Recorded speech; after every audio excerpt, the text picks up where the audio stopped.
Hi hello welcome to velvet vibes అండి. Last time వీడియోలో మీకు ఎక్సెల్ డబుల్ లో లాంగ్ ఫ్రాక్ కుర్తీలు చూపించాను.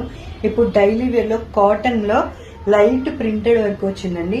కాలేజెస్ కి, డైలీ వేర్ కి, ఆఫీస్ వేర్ కి అన్నిటికీ బాగుంటుంది. ఇట్లాంటి మన దగ్గర 4 ప్యాటర్న్స్ ఉన్నాయి. ఇందులో 3/4 మీకు హ్యాండ్స్ వచ్చింది. ఇది లైట్ లీఫ్ వచ్చింది. అట్లాగే మన దగ్గర ఇట్లా ఫ్లవర్ ప్యాటర్న్ కూడా ఉంది. కుర్తీ మొత్తం మన బ్యాక్ ఫ్రంట్ మొత్తం 2 వైపులో ప్రింటెడ్ వస్తుంది. ఇందులో ఇలా చిన్న మిర్రర్ వర్క్ కూడా వచ్చింది. ఇవన్నీ డైలీ వేర్ అండి. 250 రేంజ్ ఇవంతా. మీకు 2 బ్యాక్ ఫ్రంట్ కుర్తీలో 2 వస్తుంది. డిజిటల్ ప్రింట్ కూడా ఉందండి మన దగ్గర. డిజిటల్ ప్రింట్ లో కుర్తీ మొత్తం మనకి ప్రింటెడ్ వస్తుంది. ఇప్పుడు ఇది ఆఫర్ నడుస్తుంది. 250 నుండి 600 వరకు మన దగ్గర అన్ని రేంజెస్ ఉన్నాయండి. మా దగ్గర ఆన్లైన్ ఆర్డర్స్ కూడా తీసుకుంటున్నాం. డోర్ డెలివరీ కూడా మీకు అవైలబుల్ గా ఉంటుంది. మా కింది వాట్సాప్ నెంబర్ కి, డిస్క్రిప్షన్ లో ఇచ్చిన వాట్సాప్ నెంబర్ కి మీ ఆర్డర్ చేస్తే మీ ఇంటి వరకు ఆర్డర్ వస్తుంది. ఇట్లాంటి మోర్ అప్డేట్స్ కోసం మా ఇన్స్టాగ్రామ్ పేజ్ ని ఫాలో అవ్వండి. మరెన్నో ఆఫర్స్ ని క్యాచ్ చేయండి.